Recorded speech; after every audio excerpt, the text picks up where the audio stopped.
Do you want to create a vision board that actually works in 2022? Well, you're on the right video. Hello my lovelies, and welcome back to another video. And of course, if you're new here, please feel welcome. In today's video, yes, I will be telling you guys, little tricks and tips in how to create a digital vision board. Yes, and the previous one that I've done was actually, a manual one, which I printed out the images and stuff like that. So if you missed that one and you like that one, then you can actually check that out and use that as a template to create your vision board. Now for this year I will be doing a digital one. Reason being is that most times I'm using my computer, so I'm just thinking I can have it on as my screensaver. I can actually resize it if I want to keep it on my phone to be like a constant reminder, and not just having it hanging just like in one space. So every time I go to use my computer, it will be a constant reminder for me to actually work towards those plans and dreams that I actually have for that year. Now, a vision board should be a visual representation of what you want to accomplish for that year. So it could be your dreams, your aspirations, anything of the sort. So that's what a vision board is the things that you set in place that you want to work on to make your life better or easier. So those are the things that you actually can use to as a template to create your vision board.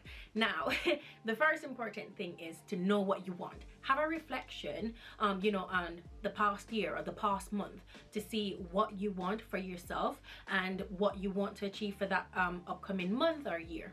The great thing with vision boards are you can either do them monthly, you can do them yearly, or you can do them like within every 5 years. You can do it however you like. It's your vision board. You work on the pace that best suits you, and that is most important, because we see all of these videos and we can check out all these videos, and those are supposed to just be like examples of how you could actually restructure your vision and stuff like that. Because I know sometimes we can have our own visions and stuff, but when we create our vision boards, it's not working. It's just that sometimes we can put too much unrealistic goals on there that won't necessarily happen within a year. So for those goals, you'd probably create a vision board like okay, these are the things I want within the next 5 years. So you give yourselves a bit more time to actually work on that.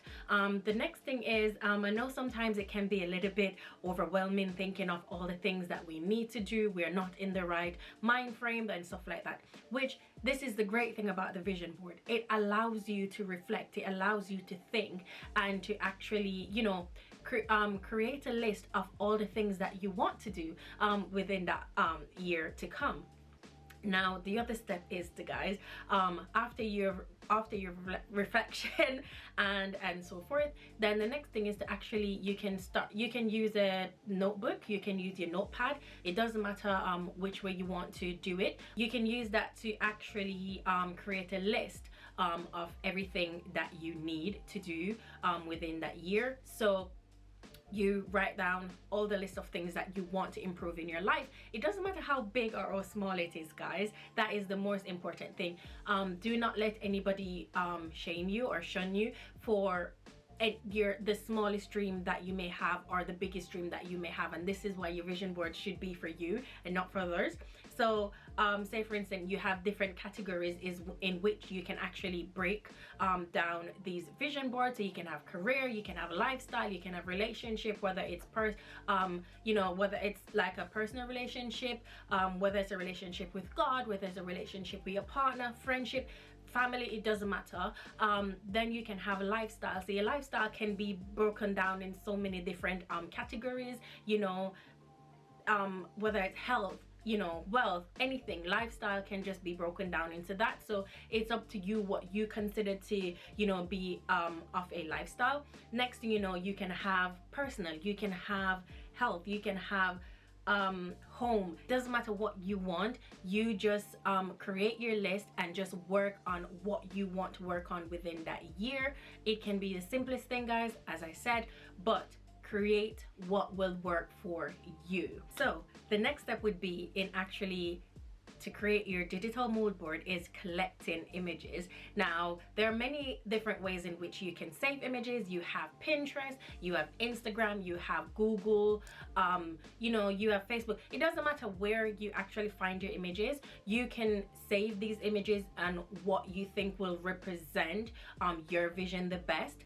So say for instance, I go on Pinterest and I say I want to work on a healthier lifestyle for this year. I would save, like, you know, healthy food. I would save, you know, maybe like a yoga picture and or a workout picture and stuff like that, because that will help me in, you know, achieving a healthier lifestyle. So as I said, guys, it's so many different things in which you can do to create your vision board, and those are like some of the search engine that you can actually use to create your vision board. Now the next step is to actually creating the vision board, and yes, I would use Canva. I love using Canva, as Canva is where I create like all my thumbnails and stuff, or any little thing that I'm doing. I use Canva because it gives you so much variety of what you can actually create on there. So I will be showing you guys, you know, just how I do it. Now when I started creating it, I chose the desktop wallpaper because I wanted that size to actually fit my computer. So it probably will replace that or just be my home screen picture. So it is a constant reminder to me because I use my computer so much. And then I will also resize that as well to fit my phone. So, you know, you can just pull that up whenever you want. You can set it as your phone wallpaper or anything of the sort, guys. So it is like, it is such an easy app to use, and of course you don't have to pay for membership, but just in case you want to use you know, some of the pro features like removing backgrounds and stuff like that, then you pay for it monthly or yearly. But the thing is, you can absolutely use it for free and so forth. So it's just a really inexpensive way of creating your vision board for 2022. Now after you've created this, guys, the main thing that I will say is, some people create a vision board and expect that everything that they put on that board, that it will just come to life. No, that's not how it works. I know that once you believe in manifestation and so forth, then, you know, like what you put out in the universe will eventually come back to you. But guys, you can't just write these things on a vision board, and I think that's when some people get overwhelmed and just get, you know, a little bit of self-doubt, thinking that vision boards don't actually work for them. But it actually does work, guys. It's just the way that you probably have been doing it that you probably have to change about what you're doing. But creating a vision board, you have to work towards them goals, right? You can't just expect, okay, I'm gonna put that, I want a house, I want a car, I want to save a certain amount of money for the ending of the year, but you haven't put in the effort to do so. You still have the one job. You don't have like other side incomes that will help you to accomplish the amount of money that you want to save, because it doesn't make sense you're working, say, £15,000 for the year and expect to save £30,000 for the end of the year without something else, you know, on the side. You can't save 30,000 on a 15,000 pounds budget. It's just not possible. And so yeah, it's just those small little things. And another thing is that you can't just say, oh, I want a new car, I want a Tesla, but you don't have the Tesla money. Like, some goals are just unrealistic, and I'm not saying that you can't dream big, but it's also important to actually, you know, have those goals within your means, because if your goals are out of your means, there's no way you can accomplish those things unless you do the work. You can't say, oh, I want to go on YouTube if you're a YouTuber like myself, but you're not putting in the work and expect that, okay, overnight it's just gonna happen, which it can, you know. The luck is there for some people. Like, I'm waiting on that, you know, universe, I'm waiting on that. But it is so important to actually put in the work for whatever you want to accomplish. So the vision boards does work. And another great tip in not overwhelming yourself. I would say like you can break down those vision. As I said, you can do a monthly vision board and so forth. And the great thing about doing it digitally is that it's just so easy to add and take away stuff, because I can just reopen Canva. I have that design there, it's already saved.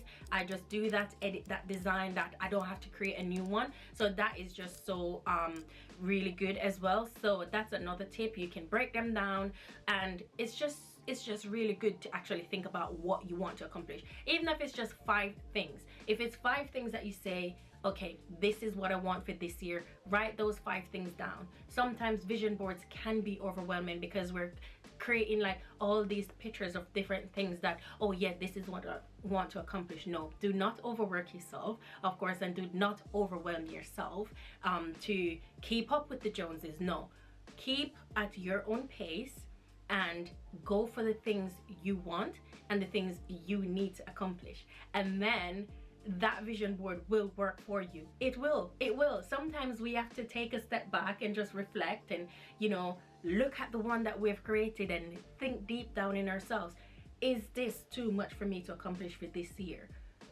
And I mean, it's a rhetorical question. You will know if it is within your means and within your pace, you know. So I just think that's just the way to actually think of it. And when you think of it like that, it will just work wonders for you guys. Like, seriously. So there's so many other things that we can, you know, do and accomplish and everything of the sort. So why not, you know, why not go for it? And if you created a vision board and it's not working, then I think it's just up to you to just, as I said, reflect and just start over again and move on from there. And so my lovelies, that is the end of today's video. I really hope you enjoyed all the tips and tricks that I've actually given to you today, and hopefully you'll actually use them to create your vision board. And if you do, please feel free to actually comment down below and let me know. And I will be leaving an example of what you can do in the link down below. It's just, that's not going to be like my personal one, but it's like something similar to what I want and what I want for my goals for 2022. So it's just an example. If you don't know, you know, what you want to do or what you want, you know, it's just a guide for you to see how you can actually create your own board. So yes, as I said guys, I really hope you enjoyed this video, and I will see you next time. Bye.